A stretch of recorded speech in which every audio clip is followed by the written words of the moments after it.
And so hello everyone, good morning and welcome back sa ating MinePost Mining Investment. Ayan, so today nagre-run pa din po yung ating machines, no? So we have Antminer S9J and Antminer S17. So bali dalawa po yung na-purchase natin na worth of $50 I think. So titingnan natin kung ano nga ba yung mga miners natin. Yung SG9 natin, so ito po yung ating miners na meron siyang 15 hash power, no? Then $50 po yung kanyang rate. And of course, yung ating 17 na $100. So ibig sabihin $150 po yung ating investment dito. Then all in all, ang na-withdraw na din po natin dito sa wallet natin is kung nakikita po natin dito, meron pong 20, 10, 10, 10, ayan. So 25, then yung BTC natin na I think 14. So kung i-total po natin yan, so bali 40, then 65, then 15 is nasa $90 na po yung ating na-withdraw dito sa ating account. So ganyan po, no? So dito sa machines po natin guys, like for example ito dito sa buy miners po natin, hindi na po natin siya pwedeng ma-purchase, no? Pag once na na-purchase po natin dito yung $50, so proceed na po tayo dito sa another one, no? Maliban na lang kapag kung nag-expire yung 50 natin, pwede siya natin ma-purchase ulit. So for example dito, i-click po natin yung buy miner since nabili po natin yan. Pakita ko sa inyo kung paano natin na hindi na mabili, no? So ito po yung ating system, no? So click po natin yan para gawin natin tong thumbnails later sa ating account or sa ating YouTube. Okay, then after that i-save po natin to. So for example dito, no, na-click po natin dito yung $50, so hindi na po natin siya pwedeng ma-purchase. Ayan. So dito, click na naman po natin dito yung $100. So again, ganun din po, hindi na po natin siya ma-purchase. So proceed tayo sa 200. So dito, pwede po natin ma-purchase ang $200 guys.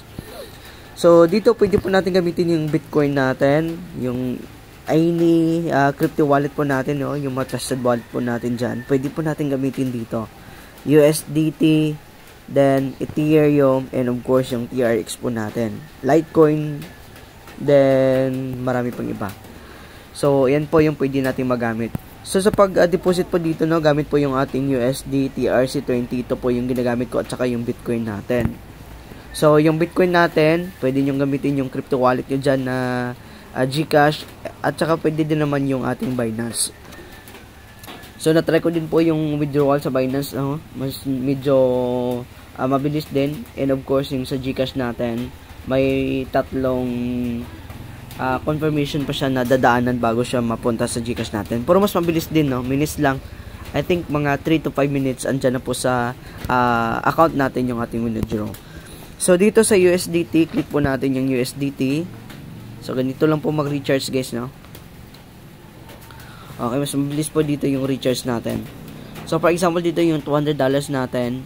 Punta po tayo dito sa copy button natin. For example dito yung Tron natin na mag-deposit tayo, no?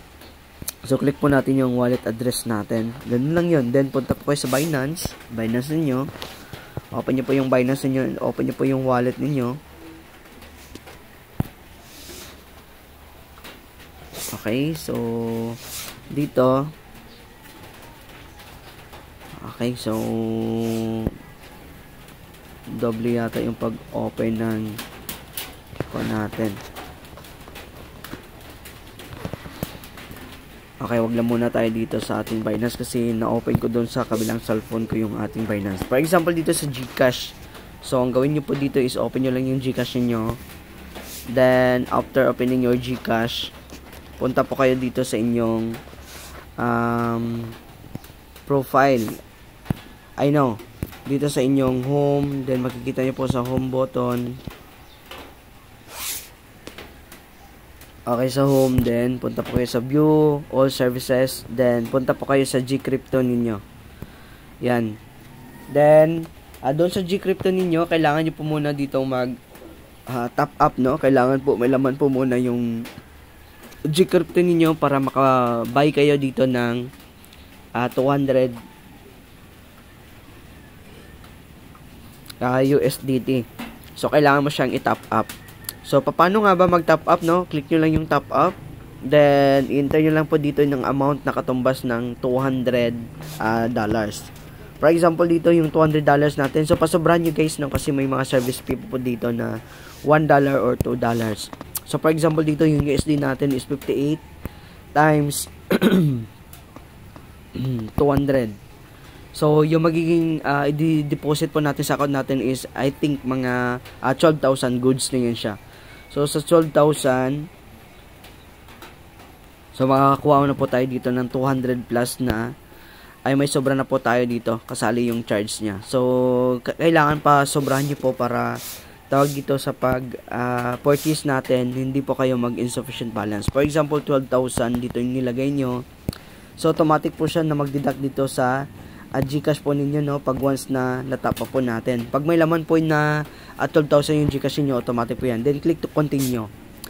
Then, after that, i-confirm nyo lang yan. Then, makikita nyo dito sa portfolio value ninyo. Sa trading wallet natin, mayroon na tayo dito ang $12. Okay? So, yan po yung pag-top up. Pag once na meron ng $12 dito sa trading wallet niyo, punta na po kayo dito sa inyong market. Okay, under market, hanapin nyo po dito yung USDT Tron. Okay, kasi magkaiba yung USDT Ethereum natin. Then, so dito tayo sa pinakababa niya. Since USDT yung gamitin natin, so ito po yun, no? So, USDT Tron po yung gamitin natin. Okay, then after that, magbabay po tayo dito, no? So, click po natin dito yung buy kasi kailangan po natin magbili ng USDT Tron natin para ma-purchase po natin doon yung ating machines. So, for example, dito, tingnan po natin dito yung $200. Since ito yung pwede natin bilhin. Ayan, sa sinabi ko na kanina, no, kailangan yung pasobrahan, no. So, dapat 12 yung balance po natin doon. So, pag once na meron na lang 12 na yan, automatic po yan, no, na 200 po yung mapupunta sa USDT Tron natin. So, much better na din na ubusin nyo yung 12. For example, yan siya. So, for example, dito na lang sa peso, lagay ka dito sa peso ng 12,000. So, meron ka dito ang 223. So, pwede mo din yung ma-withdraw dito sa inyong Gcrypto wallet, yung inyong tawag dito, yung 23 ninyo na sobra. Kasi, bakit kailangan mag-exit? So, kailangan siya mag-exit kasi sa purchase po natin, may mga charges po dito yung ating USDT. So, after that, pag once na meron na dito, okay, mali pala. $12 na pala yan. Okay, 200 to, no? Yung ating mabili na USDT sa 12,000 na yan.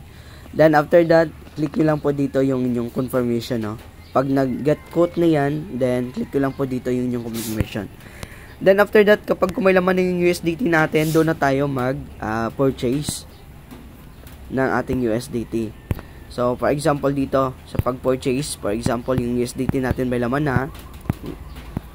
So, punta pa tayo ulit sa USDT Tron.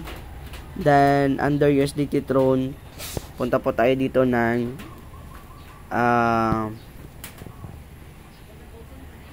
okay, magsisend po tayo. Click po natin yung send.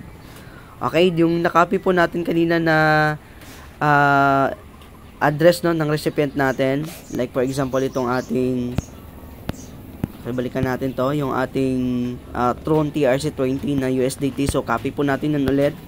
Then, dito po natin siya ma-paste sa ating enter address recipient. So, long press mo lang yan. Then, i-paste mo lang dito po yung inyong tawag dito yung address ng recipient. Then, dito, click mo lang po dito ang 200. Ayan. So, pag once na na-click mo na na-type mo na dito po yung USDT. So, click mo lang po dito yung I understand and accept. Then, after that, click mo lang po dito yung send USDT. So, real time po yung pagdating dito, no? Then, dito na part is meron siya ditong confirmation, no, na nag-success na po yung inyong payment. Then after that, balik po kayo dito sa MinePulse ninyo. Then automatic po siya na tatakbo yung ating MinePulse investment. So dito na part is, kung makikita po natin, no, 80 hash power po yung kanyang ibibigay sa atin. So medyo mas mabilis yung kanyang pagmimina, no, pag once na malaki po yung ating hash power. So ganyan po. So mas maganda na 1,000 po yung hash power natin para kung gusto mo ng daily withdrawal, ma-out mo siya ng daily. So after nito, sa dashboard ninyo makikita na nagrara na po dito yung machine nyo, and of course sa mining speed natin, madadagdagan po ng 80 dito yung hash power natin. So magiging 100 plus. Okay? Kung bilhin mo naman lahat, mas maganda. Kasi ang hash power natin dito sa 3,000 natin, kung makikita po ninyo, no, 1,500 hash power. Mas mabilis siya sa pagmimina. And of course, mas malaki yung earnings po natin dito, no. Like for example dito, nabili mo to lahat. I think pwede mo siyang pwede ka nang mag-withdraw dito daily, no, ng inyong account na in just 180 days. Unlimited withdrawal po kayo dito, no. Pag once na meron ka po kayong ipon dito na for example dito sa mga tawag natin dito sa ating account na 0.002 BTC, pwede nyo siyang i-out. For example dito 10 USD, pwede nyo siyang i-out. So ayan lang muna guys, kasi may tumatawag dito sa ating, kailangan po natin to sagutin. So ayan lang muna guys ang ating investment dito, no, pagpapaliwanag sa ating short investment. Then of course, kung may mga question pa kayo dito sa ating account, andyan po yung ating description box. Andyan po yung ating link ng Facebook natin, and of course yung ating MinePulse investment. So ayan na muna, and happy earnings everyone, and bye for now.